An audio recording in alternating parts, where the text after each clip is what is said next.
I organise quite a lot of meetings with bushcrafters, and I often get asked what should I bring or what do I need to wear. It keeps coming up time and time again. That's understandable from beginner bushcrafters or those who aren't experienced. It's a bit of a worry and a bit of a concern that you've got the right food, you've got the right clothing to keep you warm, safe and dry in the woods. So what I'm going to show you is my kit today.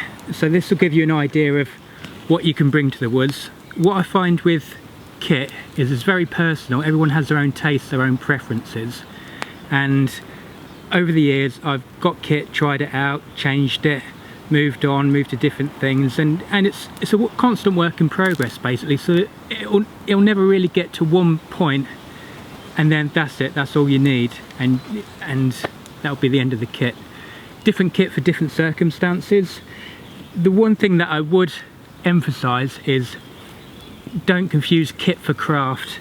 I think we're all a bit guilty of becoming obsessed over kit, and when we're spending more hours shopping online for kit instead of going out there bushcraft, and I think we're doing it wrong. So get the kit you need, make sure it works, make sure you're happy with it, and then go out there and bushcraft.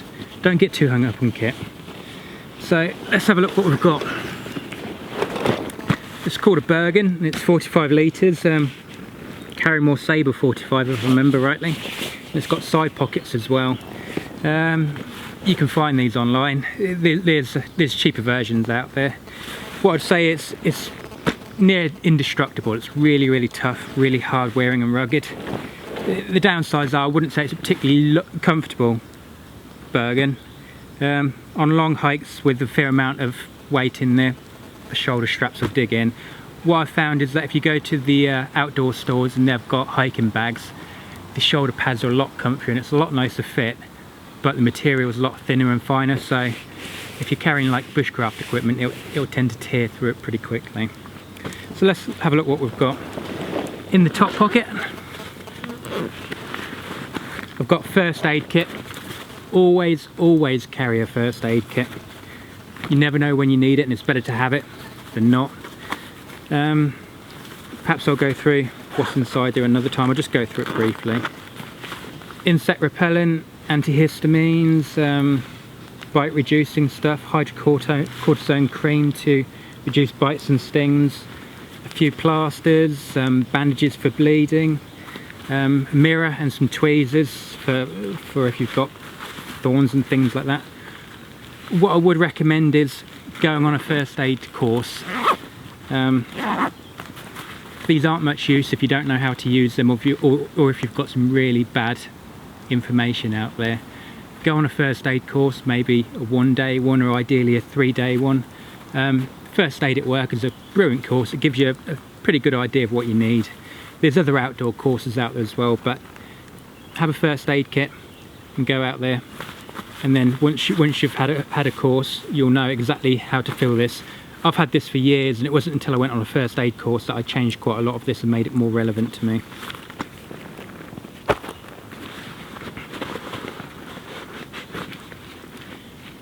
Next thing I've got, compass. Always carry the compass. Sometimes I get deep in the woods and I get confused, so I'm looking at plants or animals or whatever and I get lost of direction, and this can be really handy to get out, especially if it's cloudy and I can't see the sun to help me navigate. And an emergency whistle. This is really good too, so if I do get lost or I do get in trouble I can signal for help. Let's see what else I've got. And toiletry bag. This is many people's favourite subject, how to go to the toilet in the woods. Let's see what I've got in here. I've got toothbrush and toothpaste in a Ziploc bag. Metal trowel. When you're out in the woods, always dig about 8 to 12 inches. If you're going for a number 2, then a toilet roll and some hand sanitizer. So that's the basic toiletry kit. I can add more things to it, like flannels, soap and things like that, and towels, depending on how long I'm away for. What I've got is a basic kit that I'll always take whenever I'm doing an overnighter, and then I'll just extend it a bit if I'm going for more days. Let's get this zipped up.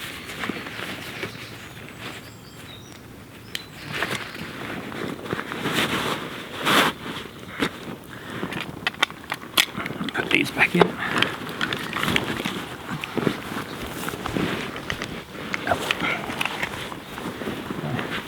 I'm going to tidy up as I go along, otherwise there's going to be kit everywhere, and that's one of the bad habits I've got, is taking my kit out, leaving it everywhere, and I've lost quite a lot of things doing that, which can be expensive replacing it.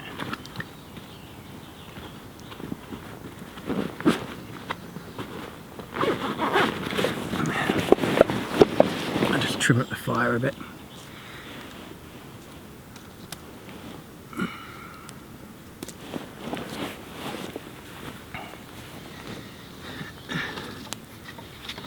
You don't need to cut all of your wood nice and tidily in the woods for when you're having a campfire.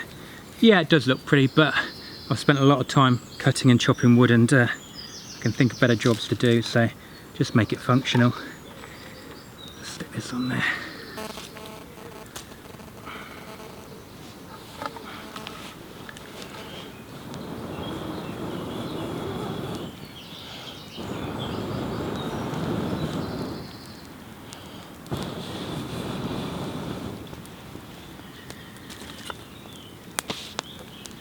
Yeah, I think we're back in business.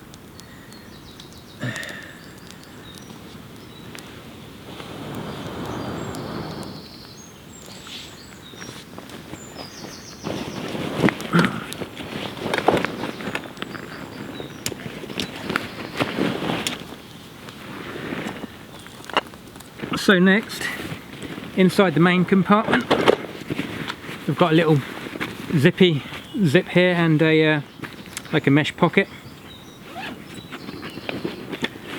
What I've got here is the ridge line for the tarp, some spare batteries for the head torch, all sealed up, and the head torch in there. They always live in there, so even if it's dark I know exactly where they are. We've got tarp there. This is a DD Superlight. What's the spec by? 3 meters by 2.9, 460 grams. Always using a DD 3x3, which is a standard Bushcraft tarp, but I found it too heavy, too bulky, and too wieldy for just one person who's going out. I mean, even this you can get several people under it. The DD tarp's probably about that long, extra long, and packs out there and considerably weighs more, so bear in mind that when you're going out, all of this is going to be on your back, and I like to have a bit of a hike as well, so I'm mindful of weight as well. But the new DD Superlight tarp is fantastic. Feels a bit rubbery compared to the normal 3x3, but I'm really enjoying it. It's so much lighter and a lot easier to manage as well.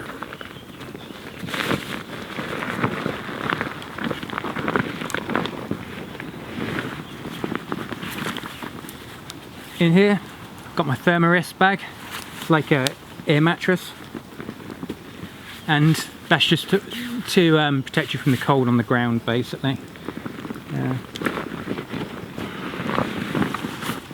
And bivvy bag. That's one thing you'll hear if you're new to Bushcrafters, get a bivvy bag. All it does is basically, it's just a bag which goes around your sleeping bag, and it's waterproof, and it gives a bit more warmth as well. It holds a bit more warmth in. So if you're in the outdoors, get this and it'll keep your sleeping bag clean and tidy. And then we've got an inflatable pillow as well. Deciding whether to chop this out and just use some jumpers instead, because it's a bit bulky, there's not really any weight to it. Then finally, I've got a dry bag as well. I think this is about 60 litres. So everything wraps up in there, seals up, dries, so even if it's hammering down with rain, then it's not going to get wet, and I'm not going to have a rough night. Then right at the bottom, I've got my down sleeping bag, Rab 900. I used to have a British Army Arctic sleeping bag. I found that way too heavy, way too bulky, and not really practical for when you're hiking. The down bag compresses so much, and it compresses really small, and it weighs next to nothing. So if you're going out bushcrafting and you're enjoying a bit of hiking and you're trying to cut down weight, the down bags are brilliant as long as they don't get wet. And that's where your bivvy bag comes into effect. If you're doing it right, you shouldn't have problems with your down bag.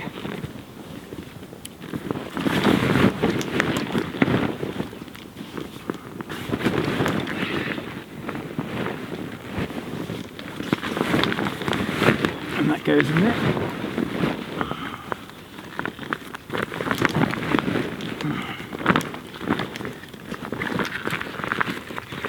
Then I just roll it up, flip it over, pop it back in.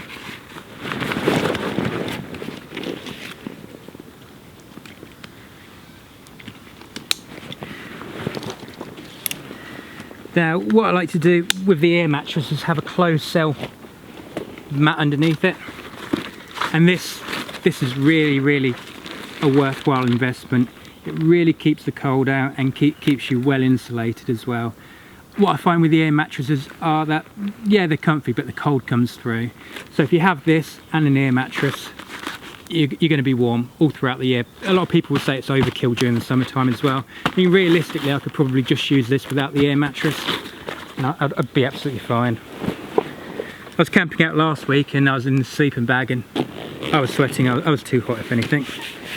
So what I do with this bag is I have everything in the same place all of the time. I don't get confused with it, so I know what I'm doing and where everything is as well. This side I've got a cook set bag, and that's a meths burner, some meths, spork, lighter as well. I keep it all tight together. Knife sharpening kit, which is a leather strop, DC4, auto sole and a pen. And this is my fire lighting kit. Got what have I got in here? I got char cloth, ferro rod, antler for a beer and block for friction fire, bow drill, a few other bits. And this is where the personalisation comes into effect. And when you're watching this and you're thinking about your setup, it'll be individual to you as well, and to your experience as well.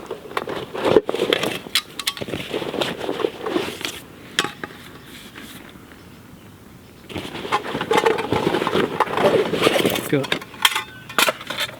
drinking, there we go, got metal Crusader cup, bottle, water bottle, and the other part which makes the Trangia set. Now these are highly rated in the bushcraft community, but I find they don't even sit together. They're pretty unwieldy, and I think there's room in the market to make something better, to be honest with you. This takes 1 litre. If I'm going for 24 hours during the summertime, 2 litres, possibly more. Where I'm at the moment, there's a pond, but the pond water tastes disgusting, even filtered and boiled. So I've brought my own water in, so this is empty and I'll just top it up and I'll go for a walk later. So I don't need to worry too much about that. And that's where a lot of your weight comes in, is if you're carrying water as well. Water's a really good thing to be mindful of when you're going out bushcrafting. If you can source it somewhere and you know it's safe, then it's a lot easier than carrying litres and litres upon water. But you need to know what you're doing. Finally, Mora knife and Laplander saw for doing all the bushcrafty things. Let me put this back in.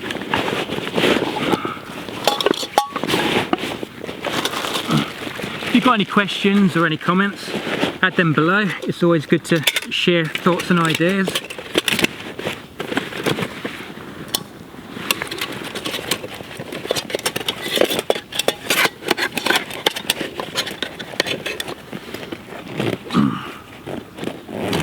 And I've also got links in my profile about links to where I organise meets, Cambridgeshire Bushcraft, and upcoming events as well, which I organise. It'd be great to have you along.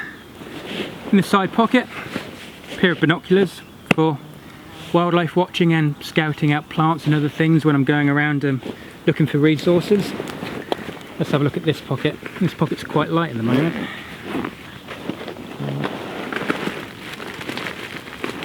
Most of this is in a Ziploc bag. Breakfast, I'm here for a few days, so I've got 2 porridges with some powdered milk. I've just add water to it. I've got some oat cakes and some soup there as well. pasta and sauce mixes, a couple of those, and I've got some dried fish jerky as well. And brew kit, tea, coffee, OXO cubes, what else have I got in there? Hot chocolate as well, and then some Snickers bars. And that is all the food I need. It's Friday today, I'm here till Sunday afternoon, come evening, and that's more than adequate. If I get really hungry, I can go and forage. There's a few edibles about, you know, which can add a bit to the food diversity. Keep it all in Ziploc bags because it takes no space and it contains them nicely. You'll often see people with big boxes and all sorts of carrying, and it just adds weight and adds bulk as well. And depending on how long I'm going away for and where I'm going, I might change bits and bobs as well. I mean, that's for a few days. 24 hours I can take a bit less as well. So that's the main bag. Hopefully that's given you an idea of what to take if you're coming out of the woods.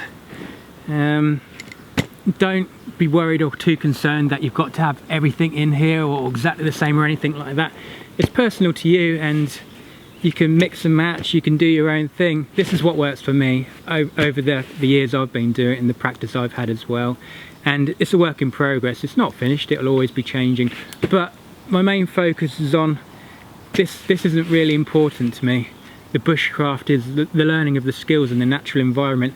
This helps me get out here and live comfortably. You know, this isn't what I'm really thinking about.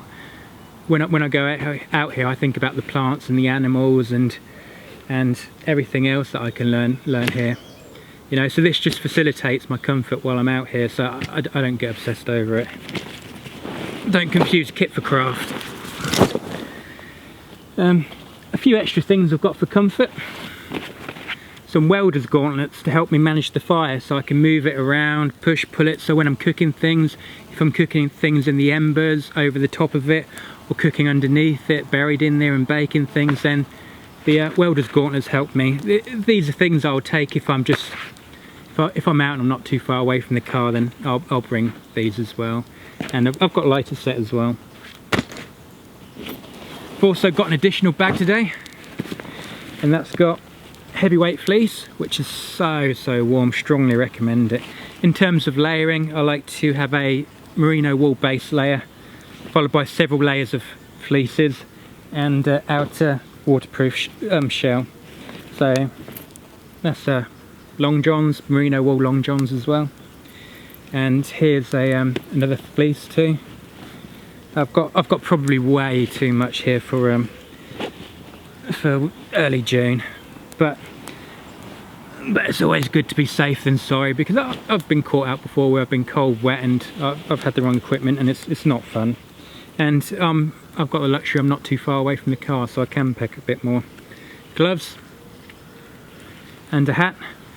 I like having a waterproof beanie as well, because I can wear it when it rains, and this makes a world of difference at night time. If you're wearing this when it's getting a bit colder, this will keep you warm. You don't really tend to think about how much heat you lose from your head until you start wearing these at night, and even when you sleep in bed. I think if you watch Aboriginal documentaries or programs with the modern Aborigines, a lot of them wear beanies all the time to keep warm, and they know what they're doing. Fleecy jumper as well. I've got some toys to play with. What have I got here? Hearth boards for hand drill, friction fire and bow drills. I've got loads. I've got clematis, ivy, I think there's pine in there as well, and friction fire hand drill spindles. What have I got in there? Burdock, teasel, elder, bramble as well, just to come out here and practice my skills. And these are the spindles, and a few hearths for bow drill as well. And got flint knapping kit as well. So I've got the luxury of not being too far away from the car, so I can take additional things to play with. And that's just about it really. each time I come out here I try and work on and develop more skills, and just enjoy being out with the nature and the environment. And realistically, if I'm going away and exploring somewhere, then I'll take just the Bergen, the 45 litre with the side pockets, and try and travel as light as possible. And that's when I start talking about filtration with water, like water purifying systems and things like that, where I can go out for multiple days. I wouldn't take the additional bags as well.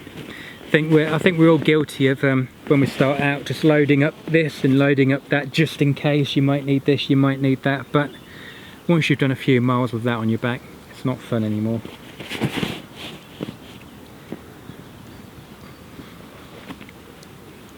But it's all a work in progress. You know, I would like to trim down a bit more weight and become a bit more streamlined with the gear that I carry. To be honest with you, I don't like carrying any gear.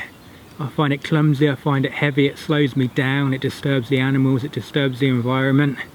If I had the choice, I wouldn't take anything, but I need a little bit of comfort and a bit of support when I'm out here. You know. So lugging around lots of heavy stuff is not fun for me. Okay.